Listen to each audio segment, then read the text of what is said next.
reka dukomere Imana yacu y'amashyi. Let's clap for our God. Reka nagusaba ungumburire mugenzi wawe. Yeah, if you want money, hugging your neighbor. Ungumburire abantu babiri canke batatu. Maybe 2 or 3 people. Ubabwire uti Yesu aragukunda. Tell them that Jesus loves you. Gumbira abantu babiri canke batatu. Hug 2 or 3 people. Namba wicaye utagumbiranye. Yeah, if you're sitting and you haven't hugged anybody, stand up so you can hug your neighbor.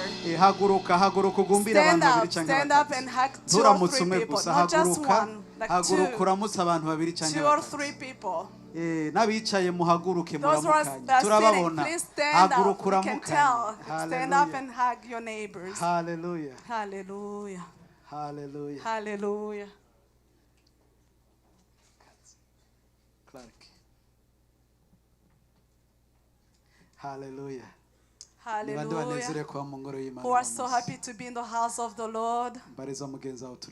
Ask your neighbor, are you happy to be here? I am. Hallelujah. Hallelujah. Hallelujah. Ingorane yo guha umuririmbyi kugira yigishe. The issue of giving, to a singer time to preach. Anytime they're going to be preaching, they have to sing first. Hallelujah. Hallelujah. Because that will be like my first ministry. That God gave me. There is one particular song that has been touching me a lot. It reminds me of the salvation we have received.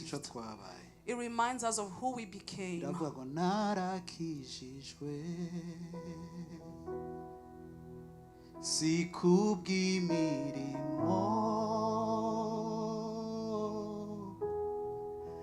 Naramwizeye Kristo nuwanje namahoro.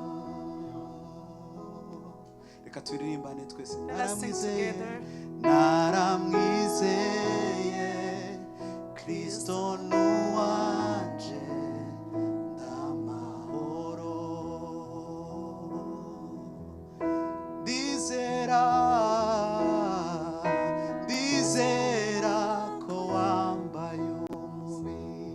Ndizera na wa musaraba. Ndizera na wa musaraba. Jambo w'Imana. Jambo w'Imana ufurufurubi. Niwatinda mumva mazurazuka vyose kubwanje. Niwatinda mumva mazurazuka vyose kubwanje. Oh, hallelujah.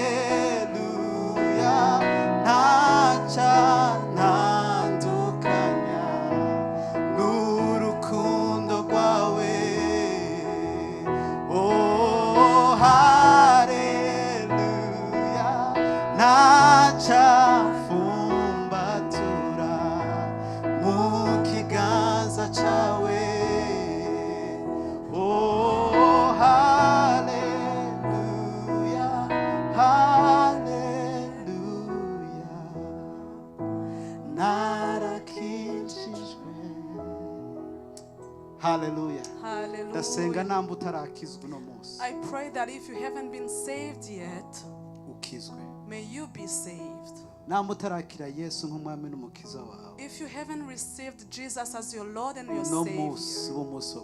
May today be your day of receiving Him. Namba utaramumenya. If you haven't come to know Him, umumenya. May you get to know Him. Hallelujah. Hallelujah. Narakijijwe. I have been saved. Hari ijambo ry'Imana Imana yampaye no munsi. There is a word of God that God gave me today.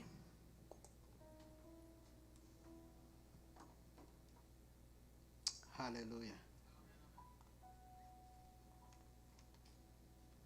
Ijambo Imana yampaye no munsi. The word of God that He gave me today riri muri Ezekiel igice ca 37. It's from Ezekiel 37. Nariko ndasenga. I was praying. kuva kuwa mbere That was back on Monday. hari ijambo nari maranye iminsi. I had a word for a few days. Ijambo nari maranye iminsi ryari ijambo rivuga ngo rindira. And that word was about waiting. Rirabira muri jewe. It was building up inside of me. So that word increased in me. I heard this voice that kept telling me, wait, just wait. God kept giving me revelation about waiting. God kept telling me about how beautiful it is to wait. When Pastor told me that I was going to be the preacher today, so I knew that I was going to talk about patience or waiting. On Friday, I told the people that I was with that I would be teaching about waiting. And then yesterday, I heard the voice of God asking me, is that what I told you to speak about? Hallelujah. Hallelujah. So sometimes you may have a word that is meant for you. And maybe it's not the word that God wants you to tell his nation.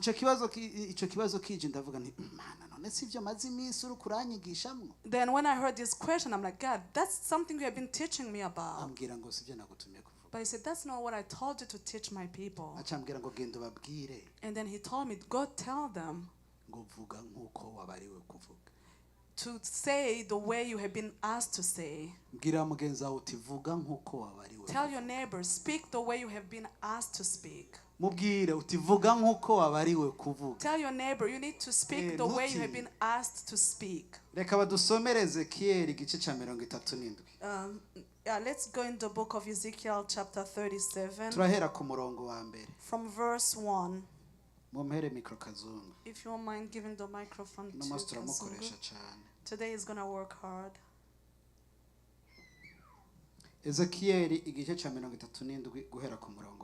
Ezekiel 37 from verse 1. Ndasoma mu izina rya Yesu Kristo.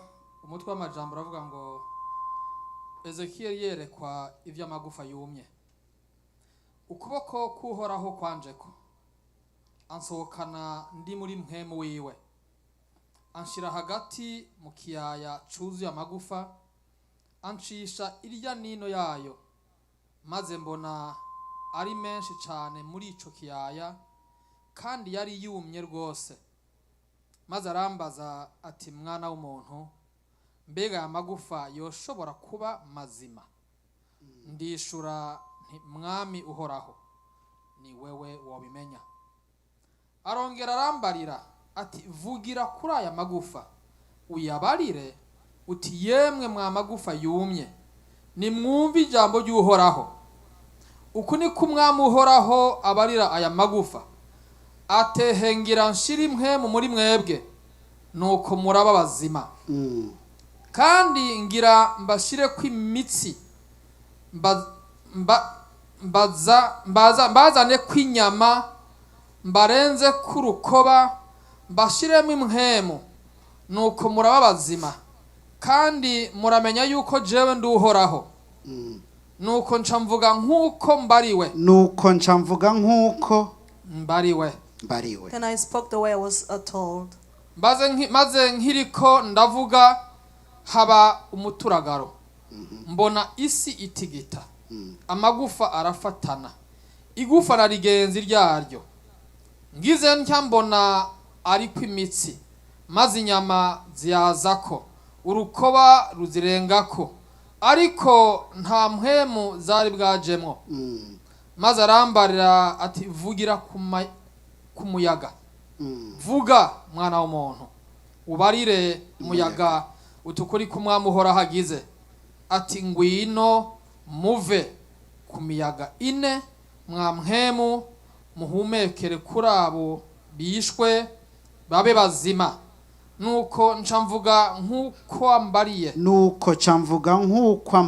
So I prophesied as he commanded me. Impwemu zibinjiramwo baba bazima baravyuka barahagarara ari ingabo nyinshi cyane. Yeah, you may stop there. Hallelujah. Hallelujah. Ntushobora kuvuga icyo utabariwe. You should not be saying anything that you haven't been told to say. Iyo utumwe kuvuga. If you have been sent to say something. Icya kabiri ntushobora kumva utari muri position yo kumva. Second, you cannot hear unless you are in a position of hearing.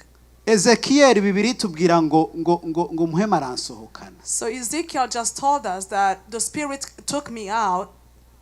Ngo yari mu cyumba ariko arasenga amutwara muri vision. So he was in his room praying and then he was taken in his vision. Aramusohokana. So he took him out. Ngo amutwara mu kiyaya cyuzuye amagufa. He took him at the valley that was full of bones. Igihe yamusohokana amutwaye mu kiyaya cyuzuye amagufa. So when he took him out to see the valley, ikintu cyambere cyabaye, the first thing that happened, ngo Ezekiel abona ko yumye gose. Ezekiel saw that those bones were very dry. Bisigura iki? Meaning what? Imana yabanje kumutwara muri environment. So God took him first in this environment. Imwereka ivyo ashaka kwabona. To see the things that he wanted him to see. Ariko Ezekiel abonesha amaso yiwe. But Ezekiel saw with his eyes. Amaze kubonesha amaso yiwe barati ibintu birumya amagufa arumya. After he saw those things with his eyes, he could tell that they are dry. Ngo hanyuma ngo Imana iramubaza. And God asked him, ngo Ezekiel, ngo ibi bintu, these things, ngo aya magufa yumye, these dry ngo bones, yosubira kubaho, could they be alive again? Kugira ubanze kumakinga shako wumvise. So you know for sure that you heard right. Ugomba kuba uri muri position yo kumva. You have to be in the position of hearing. Usubiye inyuma ukumva iyi nkuru gatoya Ezekiel. When you go back to the story of Ezekiel, Abisirayeli bari basubiye inyuma. So Israel had backslided. Abisirayeli bari batangwe kuzana ibigirwamana. The Israelites had started to bring idols. Abisirayeli bari batangwe gusenga izindi mana.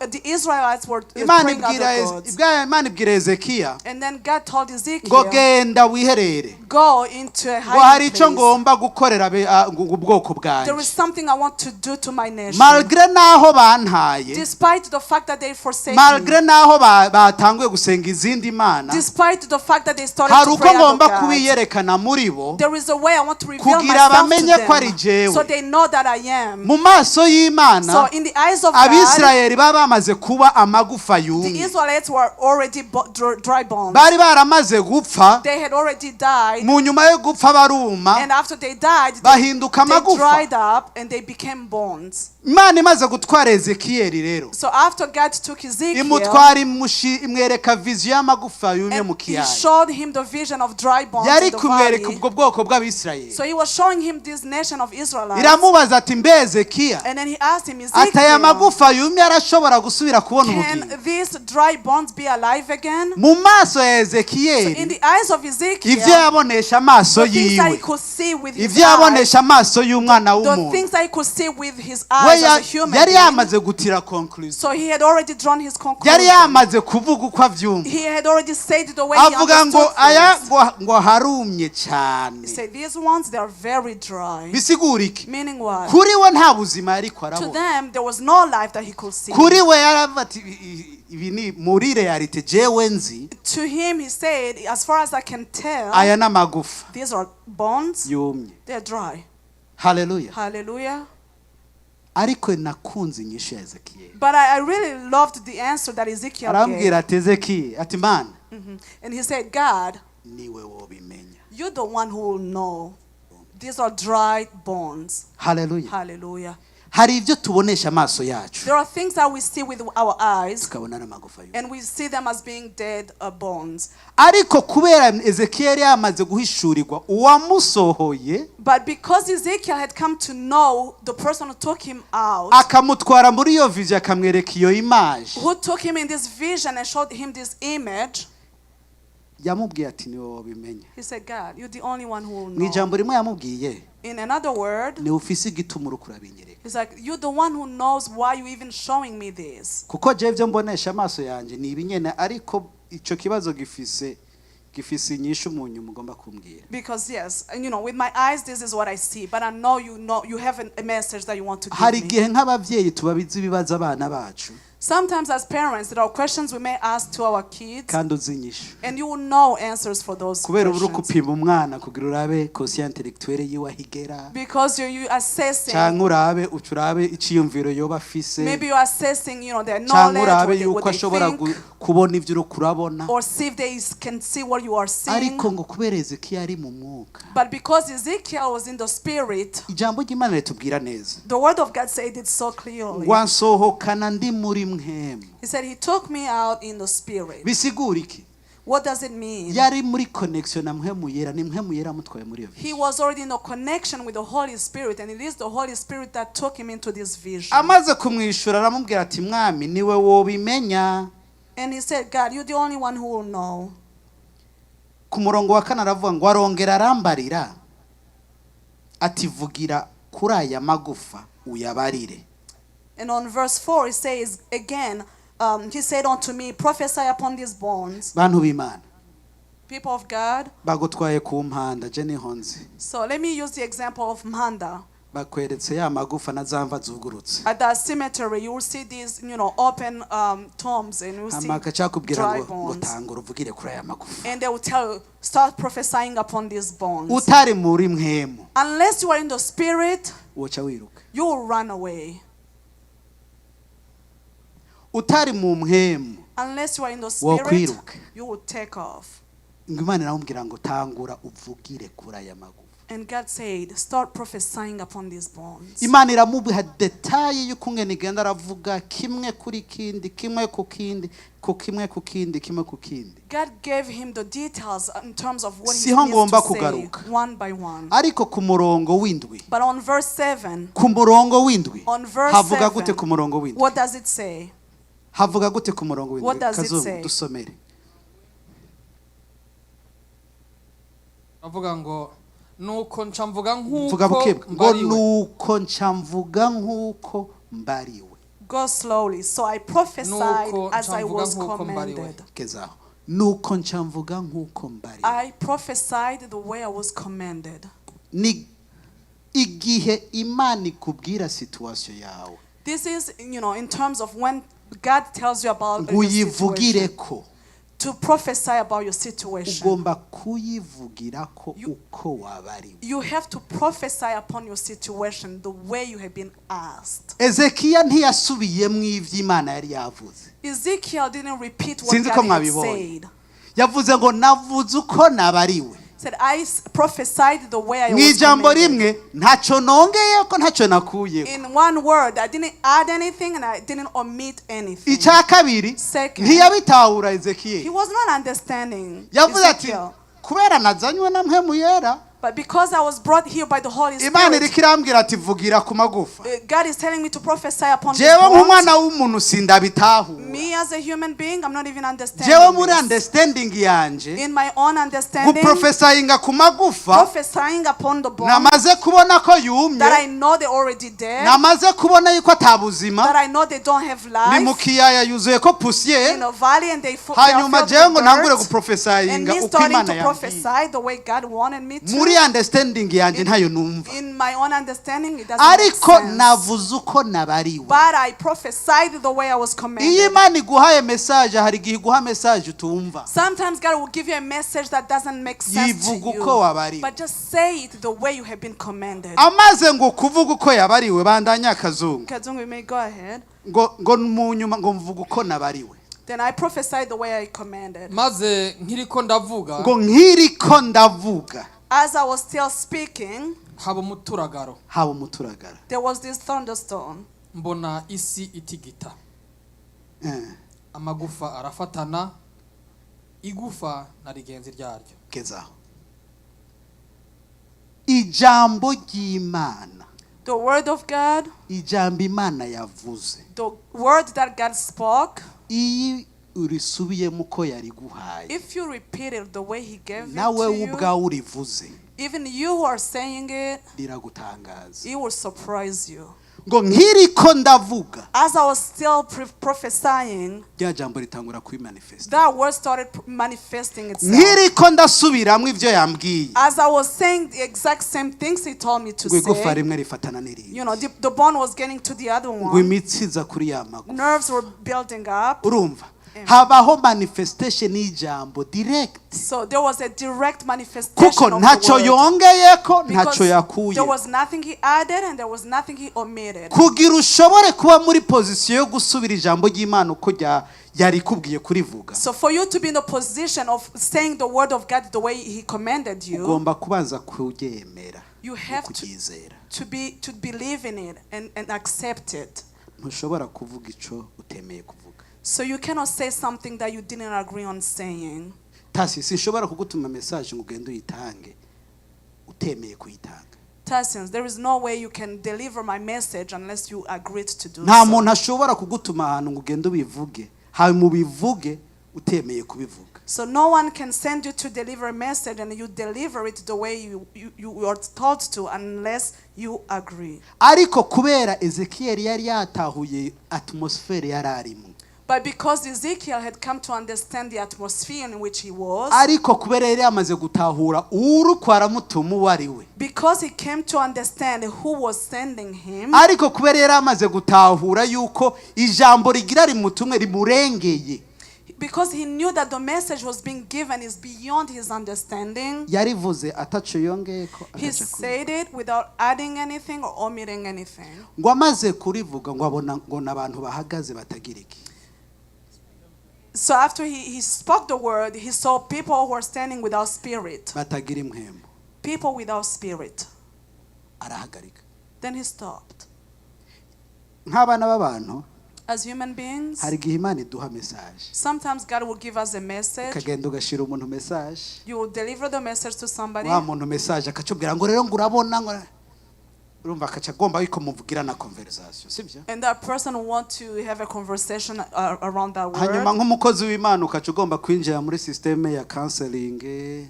And as a servant of God, maybe you will get into counseling. Ukacugomba kumubwira nibindi wiyongereye ko bwawe. Maybe you will be tempted to add your own things. Ukavyitiranya ko ari Imana yagutumye. And you confuse those things with the things that God sent you to say. Tanga message uko wayihawe. Just deliver the message the way you were given.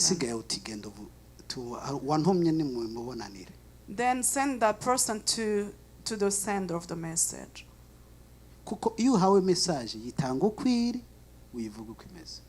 Because once you are given a message, you have to deliver it the way it is. And tell this person, anything beyond this, I don't know.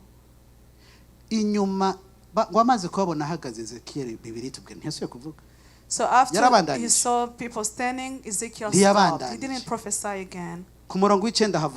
What does verse 9 say?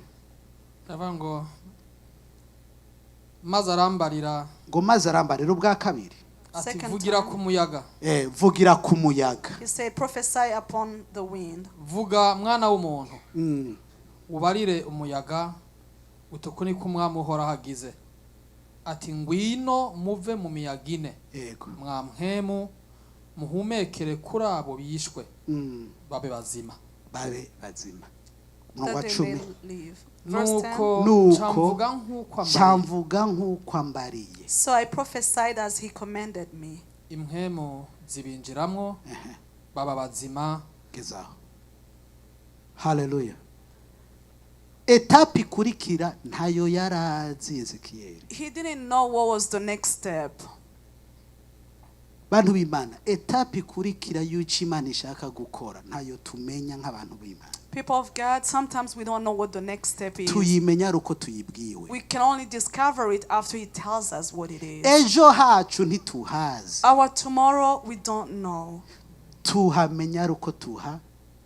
We get to know it after we are told. Ezekiel ntiyarazi etapi kurikira yari. Ezekiel had no idea Malgré what ko the yari next mu step gutangara was. yuko ya magufa yasuye kuba kwinyama n'imitsi ehagaze nk'abantu. Even if he was already surprised that the dry bones were already with flesh and they were standing as humans. Ntiyarazi ukungene basubira kugira ubuzima. He didn't know how they were going to be alive Mu nyuma again. Imana amubwira ngo hamagara imiyaga imuha detaye kandi then God gave him more details, like a call upon the winds. ngo nca ndabivuga nk'uko nabariwe. And I prophesied the way ntacyo nongeyeko ntacyo nakuye. I didn't add anything, I didn't subtract anything. ngo hanyuma ngo baba bazima. Then they became alive. Hallelujah. Hallelujah. ijambo Imana uko yarivuze The way God said his word, ritanga ubuzima. it gives life. Amen. ijambo ry'Imana ritongewe ko ritakuweko. The word of God, to which you don't add or subtract anything, ritanga ubuzima. it gives life. reka tubandanye. Let's go back to the word. usomye yari yahagarike ku murongo w'10. reka nsome guhera kuri 11. Let's go from verse 11. ngo nuko arambarira ati mwana w'umuntu ayo magufa niwo muryango wose wa Isirayeli. ehe baravuga ati amagufa yacu arumye n'ivyizigiro vyacu birabuze turashize gose. none vuga ubabarire utu ni kumwami uhora hagize atehe nzorangaza imva zanyu mbaduze muve mu mva zanyu mw'abantu banje kandi nzobashikana mu gihugu c'Isirayeli. nuko muzomenya yuko jewe nduhoraho igihe nzoba ndangaje imva zanyu nkabaduza mukava muri zo mw'abantu banje. Haleluya. ngo kandi ngo nzobashiramwo mwemu wanje mube bazima. Amen. Haleluya. ninde adahora aririra Imana yuko bimeze nabi? So who among you doesn't go in front of God and tell him about your issues? basi ninde bimeze neza muri iki gihe turimo muri Phoenix? But who really is in a good circumstance? tuzi ukuboko tukumenya tuce dutangura kukurondera tuce tugusaba telefone. Raise your hand because we're gonna ask your phone number. ndiko mvuga ibintu financiere bimeze neza Patrick. I'm talking about your finances. Hallelujah. Everybody is struggling. hari abantu muri twebwe ngaha twumva umengo turi mu mva. You know, there are some people among us who feel like we are in graves. hari abantu ngaho umuntu aragutelefona ngo bimeze gute ati ati reka ni daje. Yeah, somebody will give you a call and needing help, and you say no. I can barely ndabesha gasandre. hari abantu ngaho telefona ati ari bimeze gute ati shaje nta cyoroshe. Somebody will call you needing help. turaba Kristo ukazomba mwakubwiye ngo je ndacizera Imana ngo Imana ni nziza. But because we are Christians, this person will say, I still believe in God. kubera dashaka kubwira ngo watuye nabi.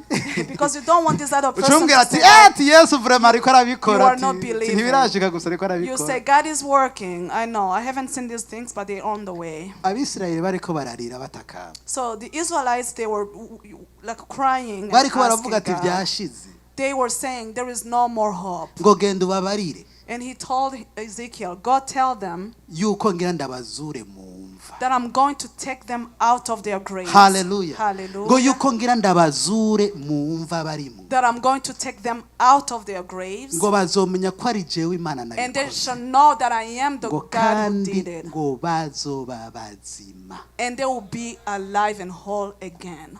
bantu b'Imana, nta kintu cyambere kiri limite ku muntu nta maso yiwe. So people of God, there is nothing that is very limiting, to the men of God, other than their eyes. nta kintu kifise limite kuri wewe nka maso yawe. Nothing is more limited than your own eyes. kuko amaso yawe ari limite kuvyagira iki. So your eyes are limited to the things that they can see.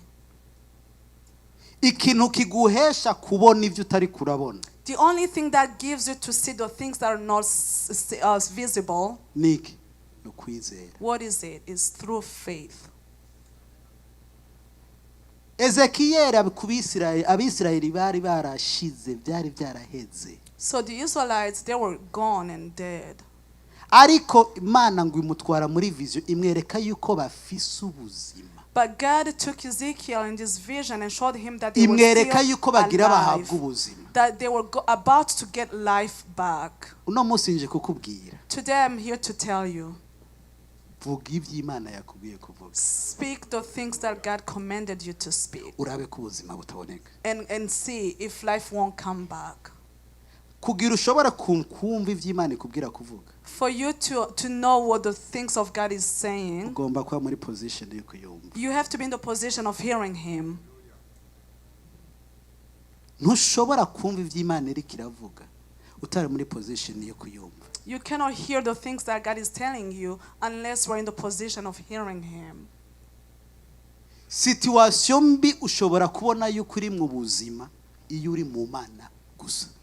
So the only way you can see life through a situation that is really worse is through God. Ibintu bibi bimeze nabi muri wewe no kubawe n'ivyawe ushobora kubona yuko bifise ubuzima uri he mu Mana gusa. So the bad things in your life, you could only tell if they're going to be alive again and if you're in God, only in God. Uri hanze y'Imana. If you are outside of God, uri limite kubonesha amaso yawe. Your eyes are limited. Uri mu Mana ubona ivy'amaso atari ko arabona. If you're in God, you will see things that your eyes won't even be able to see. Nico gituma ijambo ry'Imana tubwira ngo kwizera ngo nukumenya neza utagira iki udakekeranya. That's why the word of God says that believing, having faith is believing in the things that are not visible. Kuko ikiguhesha kwizera yuko udakekeranye no kwizera atari ukwizero abari ivyo ubonesha amaso ati haje bipanze gutya ni limite y'amaso. So it's only through faith that you can see things that are not there. Nico gituma Ezekieli Imana yamutwaye ngo ndari mu mpemu. Nico gituma yashoboye kubona ubuzima malgré yuko atabuzima bwari biho. Yeah, this is why Ezekiel was able to see those things, because he was in the spirit. He was able to see life where there was death. Bantu b'Imana dusenga Imana iduhe amaso yo kubona mu mpemu. People of God, let us pray that we get eyes that can see in the spirit. Dusenga Imana idushire muri position yo kuyumva. Let us pray so that God can put us in the position of hearing him. Ijambo ry'Imana avuga ngo abandonderana umwete bose bazogira ikibazombo. The word of God tells us that those who seek him unceasingly will Igihe see turi him. muri position yo kumva Imana. As long as we're in the position of hearing from God, Imana uraza ukayibwira ati Imana ndabona vyumye. you will tell God, my things are dry. Naye ikakubwira ati reka ndakubwira igituma. And he will tell you, let me tell you why. Genda bivugire ko uvuga kuno. Yeah, go and prophesy upon those things. Ukaca ugenda ukavuga ati kuno. Hajya ugitanguye kuvuga ukabona telefone iraje. Hajya ugitanguye kuvuga ukabona situation irahindutse. Hajya ugitanguye kuvuga ukabona ibintu bigenda bihinduka. Then as you start Kuko uri kuvuga ico prophesying, wahawe kuvuga. you will see things changing because you are prophesying the way you have been asked.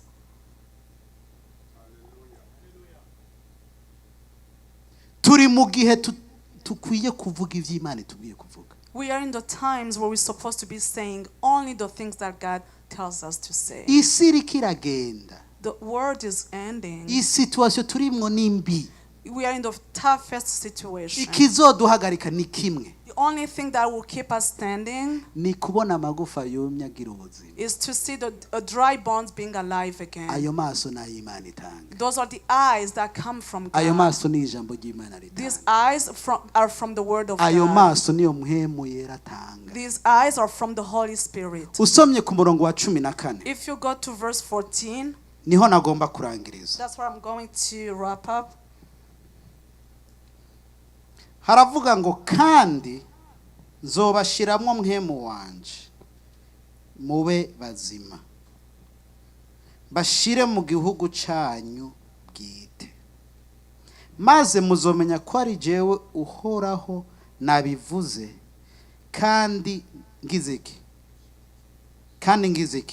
ndabishikije. Hallelujah. Amen. Tuzohabwa ubuzima abantu b'Imana. People of God will be given life again. Ariko ubuzima duhabwa tuzogomba kuva kuhoraho. But the life that will be given has to come from God. Umumama avuze ijambo ry'Imana ryiza. The mother said something good. Yavuze ngo komera. He said, be strengthened. Ukomerera he? Ukomerera mu Mana. Where do you get your strength from? It's from God. Nico gituma wewe ukehaniwe. That's why when you come short on anything, mugenzi wawe ashobora kuba ameze neza mu muhemu. Maybe your friend is spiritually better. Yakuremesheje akavuga ati ngo dusenge twumve icyo Imana ivuga. If he encourages you and said, let's pray and see what God is saying. Haguruka uzusenge. Stand up and pray. Iyo pastor akubwira ati tugira tangure masengesho yo gusenga, tugomba gusenga twumve icyo Imana ivuga. When pastor says that we should enter in these 21 days of prayer, come and pray with us. Kuko mu gusenga, because through praying, niyo environment uhuriramo n'Imana. That's in the environment from niyo which ya God is position niyo kumva ijwi ry'Imana. That's the positioning of hearing niyo ya position niyo kuba connected na mpemu yera. That's the positioning of being connected iyo to the Holy umaze kuba Spirit. muri iyo environment, Once you are in that environment, niho Imana ivugira. That's where God is going to be niho speaking wumvira from. message yawe. That's where you're going to get your message niho from. wumva plan yawe. That's where you're going to get to know your plan. iyo umaze kuba muri iyo position, after you are in that position, Imana irakuganiriza ikaguha plan yose y'ubuzima. God will speak to you and give you the whole plan of your life. Nico gituma tugira igihe tukabona ibisa n'amagufa. That's why sometimes we see things seeming like bones, tukabibona ari ubuzima, and we see them being alive. Hallelujah. Hallelujah. Ikibazo ndagufitiye uno munsi ni, so the question I have for you today is this one. urukubona iki? What are you seeing? Urukubona amagufa yumye? Are you seeing dry bones? Urukubona poussière iri kuri ayo magufa? Are you seeing dirt on those bones? Uruko canke uruko ubona abantu bafise ubuzima? Or do you see people having life? Canke urukubona ivyawe bitanguye kugira igicu c'ubuzima? Or maybe your things are starting to get some sort of life. Amaso yo kubona ubuzima ni mpemu yera yatanze. The eyes to see life is from the Holy Spirit. Bishobora kuba turuko tuvuga ivy'ibintu vyawe. Maybe we're talking about your situation. Wewe. Your own. Wa wundi wiraba mukiyo. Like when you look at yourself in the mirror. Ubona ufise ubuzima canke ubona utagira ubuzima? Do you find yourself being alive or not? Nta muntu ashobora kukubaza ico kibazo ni ucibaza. You know, that's a question you should ask yourself. Iyo wiravye. When you look at yourself, uramagufa yumye? Do you find yourself as like a dead, a dry bone? Canke uri ingabo zifise ubuzima? Or you are like an army that is alive? Kuko ahantu hambere bihera.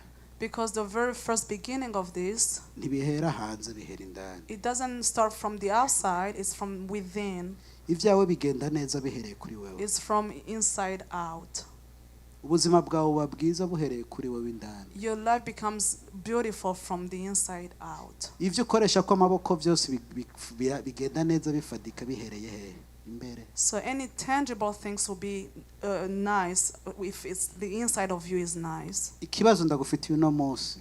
The question I have for you today, ufise ubuzima canke nta buzima ufise? Do you have life or you don't? Uramagufa yumye canke uramagufa canke uri ingabo zihagaze? Are you dry bones or are you a living army?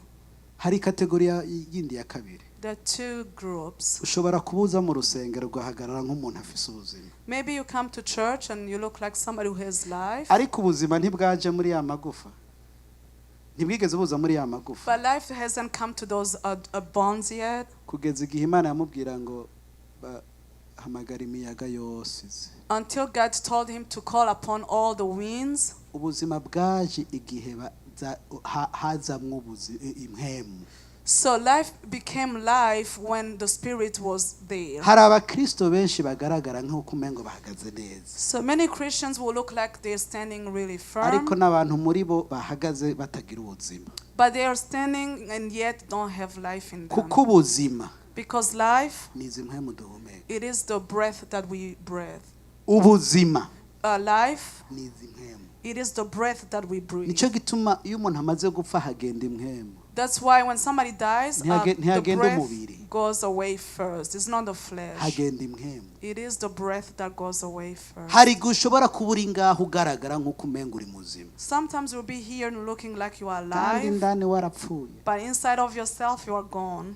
Ikibazo ndakubaza uno munsi. So the question for you today, iyo uravye indani, when you look within yourself, bwa buzima burimwo canke nta burimo? Do you find life inside or no? Nta wundi muntu wundi ashobora kukumenya atari wewe. There is no one else who will know you better than yourself. Ni kibazo ugomba kwibaza personnel. That's a personal question you should be asking yourself. Bega mfise ubuzima canke nta buzima mfise? Do I hold life or not?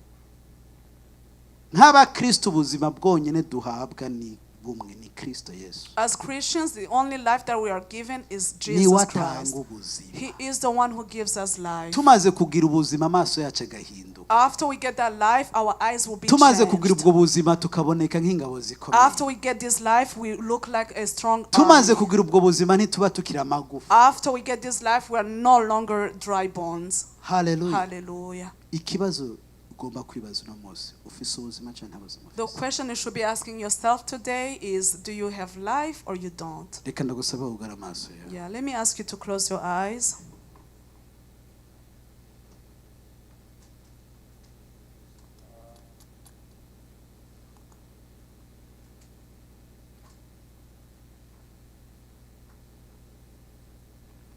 Naracibagije ku inshuro nyinshi. I really thought about this question so many times. Mbega mana ngaragara nk'ufise ubuzima atabwo ngira. And I said, God, do I look like somebody who has life and yet I don't? Mana iyo ndiko ndakora iyo ndiko ndaririmba iyo ndiko ndavuza eske ndi n'ubuzima cyangwa ntabwo mfise. God, when I'm singing, when I'm working, do I look like I have life or I don't? Umenye yuko ufise ubuzima Imana izika kuganiriza. You get to know that you have life when God comes and speaks to you. Mpemu yera kaza akakuganiriza. And the Holy Spirit will come and speak to you. Gusenga ukumva uri connect na mpemu yera. It's when you pray and you feel like you are connected to the Holy Spirit. Kristo Yesu ni watanga ubuzima. Jesus Christ is the only one who gives life. Yesu aravuga ngo ngira ndabakure mu mva. Jesus said, I'm going to take you out of the grave. Ngira ndabazure mu mva. I'm going to take you out of the grave. Ndabahe ubuzima. And I'll give you life. Kugira ushobore kuronka ubwo buzima nuko ugomba kubwakira. For you to receive that life, you have to get it. N'ubuzima ugomba kuvuga ati mwami ndi hano ndashaka ubwo buzima. You have to say, Lord, I'm here and I need this life. Ndashaka yuko uza ukanshiramo iyo mpemu wawe. I want you to come and give me your Holy Spirit. Ndashaka kuza ya magufa ukasubira ukayateranya. I want you to come and have these bones come together. Kugira nshobore kukumva. So I can hear you. Uri ngaho no munsi. You are here today. Irabe. Gira self observation. Irabe. Self observation. Irabe neza usubira wirabe. Assess yourself deeply. Uri n'ubuzima cyangwa nta buzima ufite. Do you have life or don't you have life? Hari gushobora kuba warasubiye inyuma. Maybe you backslided. Bibiri tubwira ngo bwari ubwoko bw'Isirayeli, ubwoko bw'Imana. The Bible said that this nation was the Israelites. Bari abantu b'Imana. They were the nation of God. Ariko bari barataye Imana. But they had given up upon God. Bari mu guta Imana bahindutse amagufa yumye. Yeah, by them giving up on God, they became dried bones. Mu gusubira inyuma babaye amagufa yumye. As they backslided, they became dry bones. Mu gusenga ibigirwamana babaye amagufa yumye. By praying the idols, they became dry bones. Ariko ijambo ry'Imana ryagarutse kuri bo. But when the word of God came back upon basubiye them, kugirirwa ubuntu n'Imana. they were given grace again from God. Amagufa yumye asubira kugira ubuzima. Dead bones became alive again. Ibimana byabo bamaze kubikura basubira kugira After they ubuzima. removed their idols, Imana isubira isuka mpemu yera muri bo. they had life again. The Bagira Spirit was ubuzima. poured upon them. Jambo ry'Imana tubwira ngo ivuga ngo bazomenya ko ari abantu banje nanje ndi Imana yabo. The word of God said, other people will know that these are my people and that I am their Ushobora kuba God. warasubiye inyuma. Maybe you backslided. Ushobora kuba warataye Imana. Maybe you left your God. Ushobora kuba wareplacinze Imana n'ibigirwamana bindi. Maybe you replaced God with other idols. Ushobora kuba warayihinduye ukayireplacinga na understanding yawe. Maybe you replaced God with your own understanding. Cyangwa ukayireplacinga n'ivyo ufise. Or maybe you replaced him with your belongings. Mu maso y'Imana ushobora kuba usigaye ugaragara nk'amagufa yumye. Maybe in front of God you look like dry bones. Ariko Imana iragarutse kukubwira uno But munsi. God is back again to Ngo tell you, ndakuzura ndagukure mu mva. resurrect you and take out of your grave. Ndasubira ndaguteranya amagufa yumye agira ubuzima. I will bring life back to your dead Ndasubira bones. ndaguha impwemu mu I'm going to give you more spirit usubire ugwire in you, ubuzima so you can have life back. ikibazo ndakubaza mbega uriteguye kuvyakira uno munsi My question is, are you ready to receive uriteguye today? kwakira ubwo buzima bushasha uno munsi Are you ready to receive the new life today? uriteguye kugaruka ku Mana uno munsi Are you ready to go back to God uriteguye today? kwibwira ati Mana ndi hano Are you ready to tell God, I'm subira here? ushira ubuzima bwawe Please muri give jewe your life back to me. shira usubire mwemu wawe agwire May muri you jewe pour more of your kugira spirit ndakumve in me, neza so I can hear you, kugira nshobore gusobanukirwa so I neza can understand kugira better, nshobore kumenya ivyo ushaka so I neza can know what you want from me. namba ari wowe uri hano no If munsi that's you today, reka nagusabuza muri ikiganza let me cyawe ask you to raise your hand. tugiye We gusenga are going to pray. tugiye gusenga We are going to pray. uzamura ikiganza cyawe aho uri Lift up your hand.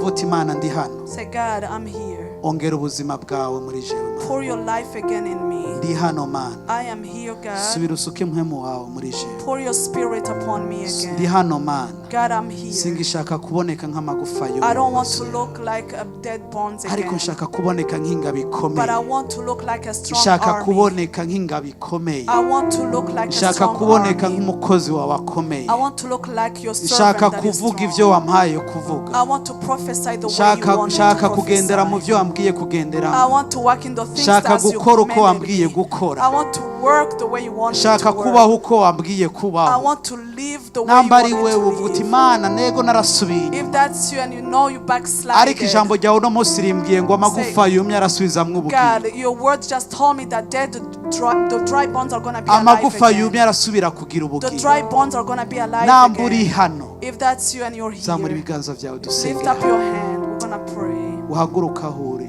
Stand up where you are. haleluya haleluya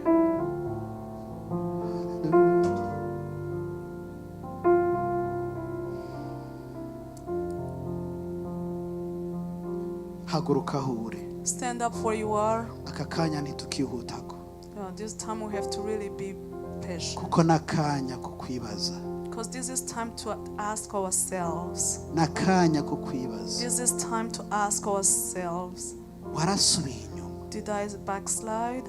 warasubiye inyuma Did I backslide?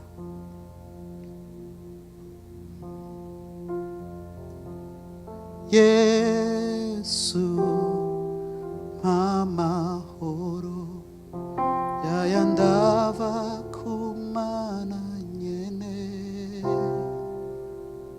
anyuzure mu mutima imyaka yose namanura urukundo rw'Imana Yesu amahoro yayandava kumana nyene anyuzure mu mutima imyaka yose namanura urukundo ukaba wahagurutse sabe Those who pastor are ashika hano standing, let me ask Pastor to come forward abasengera Imana so he can pray for this. murakoze kubahagurutse Thank you for murashobora those who gutambuka ngaho imbere stood up. mukanyegera numva ko mwonyegera tugasengana Please come munyegereye forward so we can pray together. nta kintu ciza Imana iratabara Imana iri hano nawe ucicaye wumva ko ari ikintu kiye gutunganya muri wewe God is here and ready to save. Imana iriho kubiri tugire neza bwoko bw'Imana God is here to do good to us. Imana iriho mu kugira iduhindure God is here to change Imana us. irakunda ubwoko bwayo God loves his nation. Imana iratanga chance igira kabiri God gives us a second Imana ni chance. nziza hejuru ubuzima bwacu God is so good. Imana iratwitwararika God cares for us. ikadusenge Let us pray. urakoze mwami Yesu Thank you, Lord Jesus. ndagushima ku bana bawe Thank you for your children. ijambo ryawe Your word, baryumvise they heard it. mu mitima yabo In their hearts, irabemeza ko they are hari convinced ibintu bakwiye guhindura that there is something that should change. mwami Yesu Lord Jesus, ijwi ryawe Your voice niryo rikiza. is the one that heals. Abana bawe bahagurutse Mana Your children who are standing, baboneka nk'amagufa yumye. you're looking like dead Ndagushima ko but I thank muri aka you kanya that at this particular bagize ubundi moment, buzima. they are getting new Mwema life. ariko ararema, The Spirit is mwema ariko arabarema the Spirit mu is izina making rya them Yesu whole Kristo. again. In the name of Mwami Jesus Yesu, Christ, Lord ubaremwe Jesus, umutima mushasha. oh, give them a new heart. Ubaremwe umutima mushasha. May you give them a new Ubaremwe heart. umutima mushasha. May you give them a new Ubaremwe heart. umutima mushasha. May you give them a new mu izina heart. rya In Yesu. the name of Jesus Ibyabananiye Christ, all the byose things that they ndabikubise fell hasi, short on, we rebuke them. bigende kure. May they go away Ariko from Mwami them. Yesu, By you, Lord ubagire Jesus, ingabo oh, may zikomeye. you make them strong Ubagire army. ingabo zawe. May you make them Ubahagarike your own army. bakomere. May you make them Ubahagarike mu standing. mbaraga. May you have them Ubahagarike standing mu in bushobozi. power, standing in Ubahagarike authority.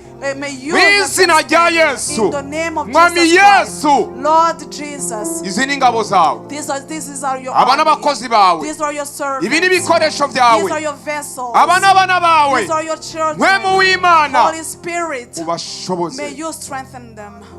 Ndagushima We thank you ko ari ikintu gishasha that there is something new uremye mu mitima yabo. that you created in their Bambika hearts. ubushobozi, May you clothe them with babandanye power. banesha May they be overcoming ibihe byose all the times. mu izina rya Yesu In Kristo, the name of Jesus umwami Christ, n'umukiza wacu. our Savior. Amen. Amen. Yesu abahezagire. May God bless you. haleluya. Hallelujah. Tutararangiza, Before we conclude, ushobora kuba uri ngaho ushaka kongerwa inkomezi. maybe you're here and you want to be given more power, more strength. Reka ndagusaba haguruka aho uri. Please let me ask you to stand up where you Turi mu are. gihe isi iriko iratunyoha. We are in these times where the world is narrowing us. Turi mu gihe isi iriko iradukamura. The world is like draining us. Turi mu gihe situasiyo zigenda zidukamura. Situations are draining us. Nta handi turonkera ubuhungiro. There is no other rescue we have. Nta handi dukeneye gukura inkomezi zo kubandanya. There is no other places we should get our strength Atari muri from, Kristo Yesu. if not from Christ. Ushobora kuba ukijijwe. Maybe you are saved. Ushobora kuba atavyaha uriko urakora. Maybe you are not sinning. Ushobora kuba ugenda neza byose ari amahoro. Maybe everything is well. Ariko urigeze muri yamo muvuga ati mpemu ndakeneye kunsuka ko amavuta yawe. But you are in this moment where you feel like you need more anointing. Hallelujah. Hallelujah. Yesu ngo agiraje kumusaraba. So before Jesus went on the cross, Aragenda arafukama. he went and knelt down Aravuga ati data and said, God, umutima urabikunze. the heart wishes they could Ariko do it. umubiri uravyanse. But my body is saying no. Bantu b'Imana. People of Turi God, muri situation dukeneye muhemu yera. we're in the situation where we need Ko the Holy asubira Spirit agasuka inkomezi mu bugingo bwacu. to add more strength into Ko asubira our body, akatsa umuriro mu bugingo to bwacu. start this fire up again. Ko asubira agasuka muhemu wiwe kugira situation y'ubwe ati ndi umwana w'Imana. That he pours again his spirit, and when the situation comes, we tell it, I'm at the child Tugatangura of God. kugira amaso y'Imana. So we start having the eyes of God, Ayatangwa na muhemu yera. and those are only from the Holy Namba ushaka Spirit. kongerwa mu izo If you nkomezi. want to be given more Haguruka strength, aho uri dusenge. stand up where you are so we Haguruka can aho pray. uri dutakambira Imana. Stand up so we can Haguruka aho uri tugati Imana twongere let us inkomezi muri cry ibi out bihe. to God and say, Ibihe "Give us more birakomeye. strength." Times are really tough. Ibihe biragoye. Times are really Kandi hard. uko iminsi igenda And ibiyanyuma as we get to the end niko of time, bibandanya it's bikomeye. gonna be worse and worse. Dukeneye inkomezi We za need the strength muhemu of the Holy Spirit. dukeneye inkomezi za muhemu We yera. need the strength of the Holy Dukeneye Spirit. inkomezi zitangwa na muhemu yera. We need the strength that comes from the Holy Hallelujah. Spirit. Turi ngaha tugira turirire Imana. We are here and we're going to cry out to God Isubire ibyatsa umuriro muri so He twe. can start up the fire within Isubire us isuke again. muhemu wawe So He ku can bugingo pour His bwacu. Spirit in our lives Dusubire again. twake. So we can be put on fire. Dusubire tuba So badasanzwe we imbere can yawe. be special again. Reka nsabe Tasi ashike hano asenge Let me Imana. ask Tyson to come and pray. Nawe aho uri ngo And abakozi you, where you b'Imana are, muze musengera servants abantu. of God, Ushaka yuko come. abakozi b'Imana If you bagusengera want the servants of Shika God to pray hano. for you, come forward. bagurambike Come kw'ibiganza. forward. They're going to Ariko lay reka hands on dusenge you. Imana Let twese us hamwe. pray together. Hallelujah, hallelujah. Hallelujah. ni wewe usubizamo inkomezi abacitse intege. You're the one who gives strength back to the weak. Ni wewe urema ibitahari bikaboneka. You're the one who creates the things that are not visible to be seen. Abasore bocika intege bakananirwa. The young may be discouraged. Kandi n'abahambaye bogira aho bigira bikanka. And the important people may be backsliding. Ariko ngo abizigira uhoraho. But those who believe in you, bazokwama biyubura mu nkomezi. They will be renewed in new strength. Uyu munsi mwami. Or today, Lord. Hari abantu baje imbere yawe. There are people who came in front bahagurukijwe no kuba bafise intege nke. They stood up because they have a lack of bifuza ko watsa umuriro mu buzima bwabo. They want you to start this fire kugira ngo umuriro wame waka mu mitima. Mu izina rya Yesu duhagaze imbere yawe mwami. Tuguhamagara kugira ngo uwo muriro ni wake mu izina rya Yesu. Izo mbaraga nizize mu izina rya Yesu. Ubwo bushobozi nibuze mu izina rya Yesu. Mpemu yanatubire akore ku buzima bwabo maze bahinduke mwami. Intege mwami bahora bakunda gucika. Uyu munsi nibongere kongerwamo inkomezi mu izina rya Yesu Kristo. Turakwinginze ngo mwami ugusenga kongere kugwire muri bo mu izina rya Yesu Kristo.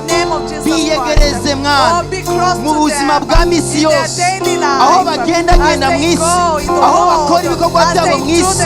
Ndakwinginze mwami kugira ngo umanuke ubibutse kubana nawe, umanuke ubegereze hafi yawe maze mwami igihe cyose bibuke kubana nawe.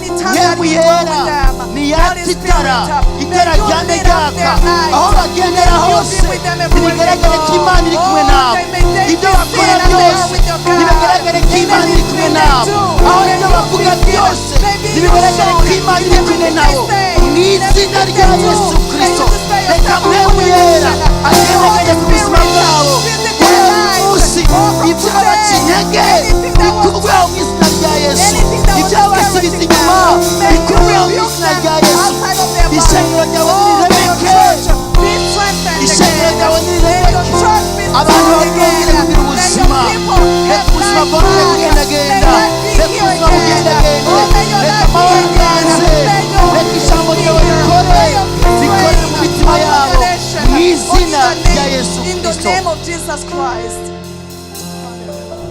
Bwa buzima warema ku magufa y'uwo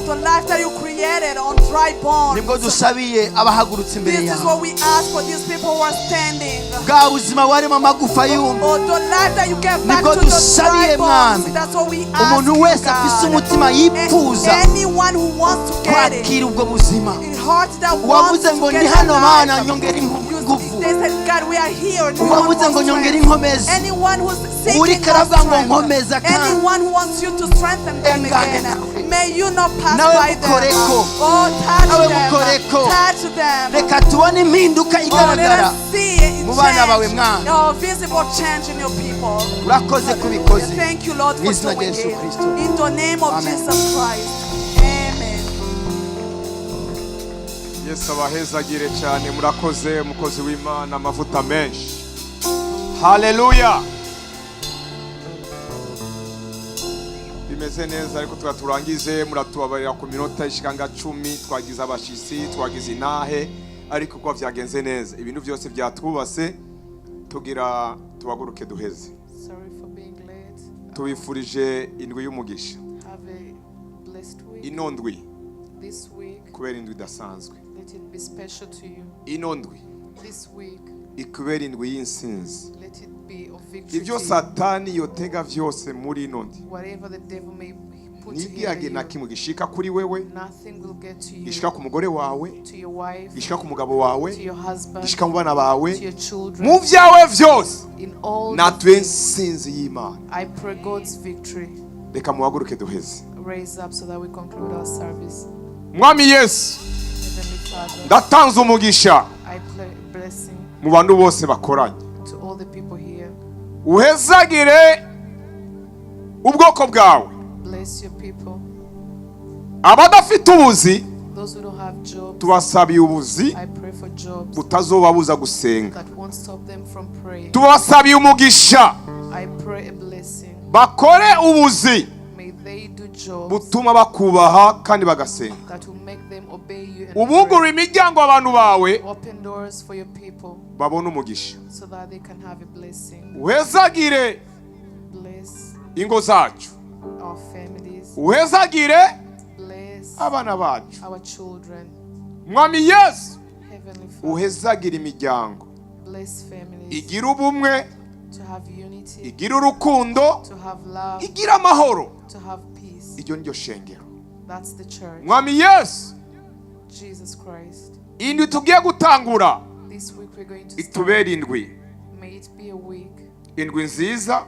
that is good. Tugiye gutangura amasengesho, We're going to start prayers, amasengesho y'imbaraga, powerful prayers, amasengesho yo kukubona kandi, prayers to see you again, n'amasengesho tuzosura kubona ubwiza bwawe, prayers to see you again, n'amasengesho tuzokumva uri kuravuga, prayers that will hear you speak, n'amasengesho tuzobona uri kurakora, prayers that will see you work, n'amasengesho azobamwe ibitangaza byinshi, prayers that will have a lot of miracles, n'amasengesho ingwara zizokiriramwo, prayers where diseases will be healed, n'amasengesho ingo zizokiriramwo, prayers where families will be healed, n'amasengesho abana bazokiriramwo, prayers where children will be healed, n'amasengesho ishengero rizosubira guhembuka, prayers where the church will be released, n'amasengesho prayers yo kubona ubwiza bwawe. seeing your glory. Mwami Yesu urakoze, Thank you, Jesus. uhezagira ubwoko bwawe, Bless your people bakiva ngaha as they leave bagenda this mu place, mamodoka yabo, as they go in their urajana cars, nabo, go with them, ubarinde. protect them. Ndasavye mu izina rya Data, I pray in the name n'iry'Umwana, of God, n'iry'amwe mu yera. Jesus and the Holy Spirit. Tuvuge amen shengero, Let's say amen. dukoma amashi.